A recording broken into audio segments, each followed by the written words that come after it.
नमस्कार, मैं हूं आपका दोस्त विजय विद्रोही। आप मुझसे जुड़ चुके हैं, इस सब के लिए तहे दिल से शुक्रिया।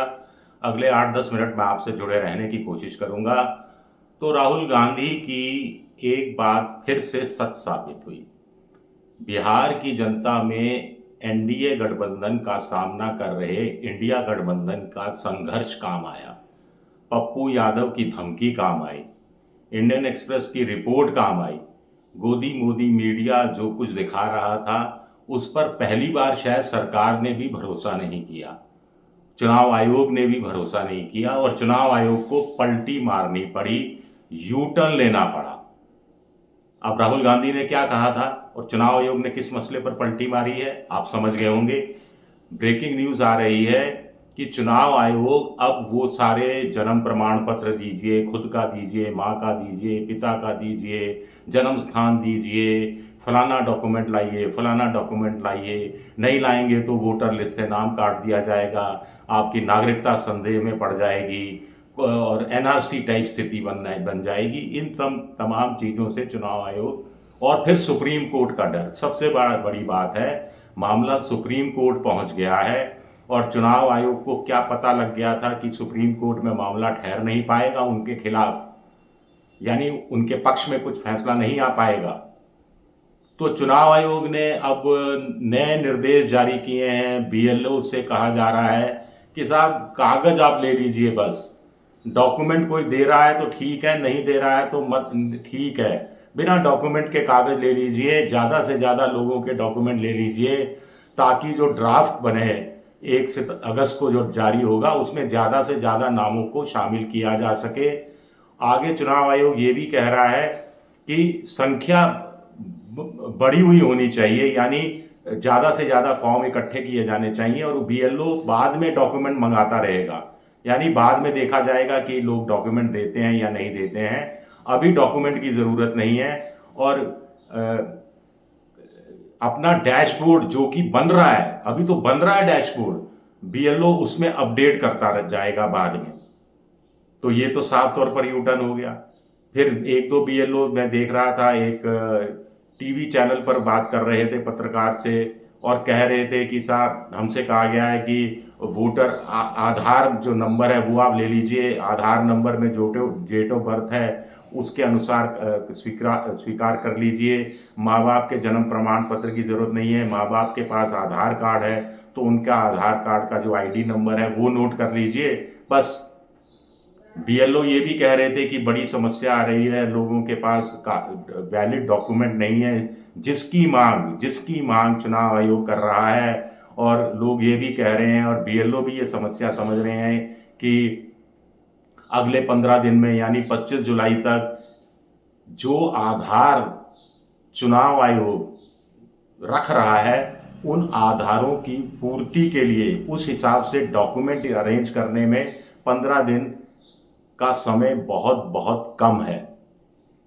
तो चुनाव आयोग जो बढ़ चढ़ कर कह रहा था कि 13% लोगों ने फॉर्म जमा करा दिए, 7.89 करोड़ में से 7 करोड़ से ज़्यादा लोगों तक बीएलओ पहुंच चुके हैं, फॉर्म दिया जा चुका है, 38 लाख से ज़्यादा रिटर्न आ गए हैं, तमाम बातें। और फिर बीच में थोड़ा सा यू टर्न चुनाव आयोग ने इस रूप में भी पहले लिया था कि 1987 से पहले का जिनका जन्म है उनको सिर्फ नाम लिखाना है और 1 जनवरी 2003 में जिनका नाम वोटिंग लिस्ट में है उनको सिर्फ इसका नवीनीकरण टाइप करना है। अब चुनाव आयोग फिर एक रियायत दे रहा है कि साहब जो हमेशा के लिए माइग्रेट कर गए हैं, जिनके घर में हमेशा के लिए ताला लगा हुआ है, उनके नाम आप अलग से नोट कर लीजिए, उनके नाम वोटर लिस्ट से हटा दिए जाएंगे। और जो मर खप चुके हैं, यानी आप बीएलओ किसी घर में गए और बताया कि उनके दादाजी, दादी जी, नाना या नानी या कुछ किसी अन्य की मौत हो चुकी है, तो उसका नाम नोट कर लीजिए, उनके नाम डिलीट कर दिए जाएंगे, बाकी सबके जस के तस नाम रखे जाएंगे। तो चुनाव आयोग को अब हकीकत का अंदाज़ा हो गया है, ज़मीनी हकीकत का, या फिर सुप्रीम कोर्ट की लताड़ का डर था, या फिर पप्पू यादव ने जो कहा था लोगों से कि आप फॉर्म लेना बंद कर दीजिए बीएलओ से, आप बीएलओ का बहिष्कार कर दीजिए। अब ये बात अगर बढ़ जाती, गांव-गांव के स्तर तक पहुंच जाती और गरीब और इंडिया पॉलिटिकल फ्रंट ये अभियान चला ही रहा है कि ये जो सरकार है, मोदी सरकार, ये गरीबों को वोट देने का अधिकार छीन लेना चाहती है, मुसलमानों का वोट देने का अधिकार छीन लेना चाहती है, महादलितों, महापिछड़ों का वोट देने का अधिकार छीन लेना चाहती है, ताकि अपने हिसाब से अपनी सरकार बना सकें और जिसमें दलितों की, महापिछड़ों की, मुसलमानों की, गरीबों का प्रतिनिधित्व ही नहीं हो। प्रतिनिधित्व नहीं होगा तो फिर उनके लिए योजनाएं भी नहीं चलाएंगे। कुल मिलाकर माहौल इस कदर का बनाया जा रहा था जिससे बीजेपी को भी डर लगा। दूसरा, मुझे ऐसा लगता है कि उपेंद्र कुशवाहा तो आ ही गए थे सामने, इंडिया गठबंधन के सामने। उन्होंने तो साफ साफ संकेत दे दिए थे कि इस व्यवस्था से वो खुश नहीं है। लोक जनशक्ति पार्टी, चिराग पासवान की पार्टी हो या जनता दल यूनाइटेड, नीतीश कुमार की पार्टी हो, उनके नेताओं ने भी ऑफ रिकॉर्ड कहना शुरू कर दिया था कि ये व्यवस्था ठीक नहीं है, इससे हमें भी नुकसान होगा। अगर चुनाव आयोग ये सोच रहा है कि सिर्फ इंडिया गठबंधन का वोटर इससे प्रभावित होगा तो ये खुशफहमी है। बीजेपी को इस भ्रम से हट जाना चाहिए।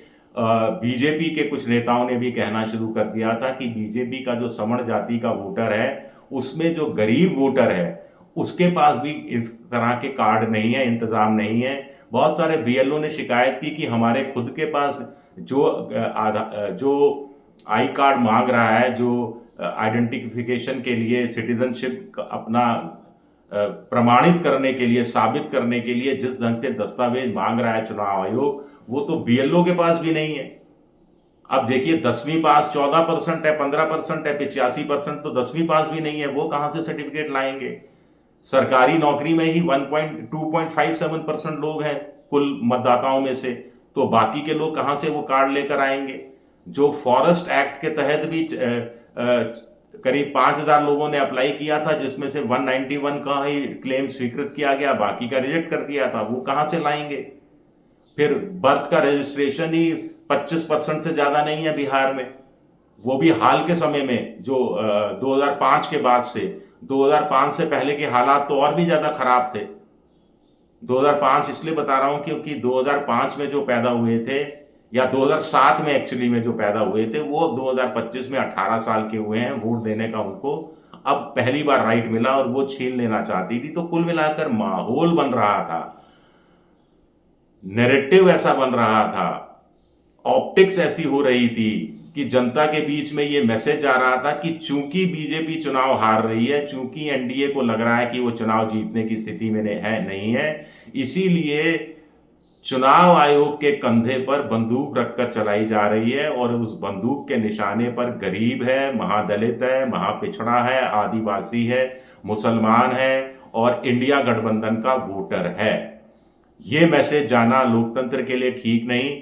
फिर एक माहौल बनना जब शुरू होता है और सर्वे भी इस तरह के आ रहे हैं, पीके कह रहे हैं कि 62% लोग बदलाव चाहते हैं, 45% लोग बेरोजगारी को मुद्दा बना रहे हैं, नीतीश कुमार का ग्राफ बढ़ नहीं रहा है, स्टैटिक है, 15 से 18% के बीच झूल रहा है, और तेजस्वी यादव 41% के साथ नंबर 1 बने हुए थे, अब 37% पर आए हैं, लेकिन नीतीश के मुकाबले दुगने से ज्यादा लोग उनको मुख्यमंत्री के रूप में पसंद कर रहे हैं। तो तमाम हालात विपरीत हो रहे थे और बीजेपी को लगा कि चुनाव आयोग के माध्यम से ये खेल करते हैं। अब समझ में आ गया कि ये खेल तो वोटिंग होने से पहले ही उल्टा पड़ता दिख रहा है, तो कदम वापस खींच लिए। तो राहुल गांधी ने क्या कहा था, ये सरकार झुक जाती है, मोदी जी डर जाते हैं, मोदी जी झुक जाते हैं, बस झुकाने वाला चाहिए। उन्होंने बात कही थी जातीय जनगणना के संदर्भ में, जिसको लेकर मोदी जी ने अंततः अपनी स्वीकृति दे दी। किसानों के लिए 3 कानून, काले कानून वापस ले लिए क्योंकि किसानों ने झुका दिया। जातीय जनगणना के मुद्दे पर दलितों ने, पिछड़ों ने, आदिवासियों ने पिछले लोकसभा चुनाव में इंडिया गठबंधन को वोट देकर और बीजेपी को 302 से 240 पर पटक कर जब दिखा दिया, झुका दिया। और अब ये दरअसल जनता की जीत है जो चुनाव आयोग समय रहते, मैं ये कहूँगा, ये भी कहूँगा कि समय रहते चेत गया है। शुक्रिया मेरा ये वीडियो देखने के लिए। पसंद आए तो लाइक कीजिए, सब्सक्राइब कीजिए, शेयर कीजिए। आप मेंबरशिप ड्राइव में भी जा सकते हैं, मेरी आर्थिक मदद की भी कोशिश कर सकते हैं। शुक्रिया, बहुत बहुत शुक्रिया।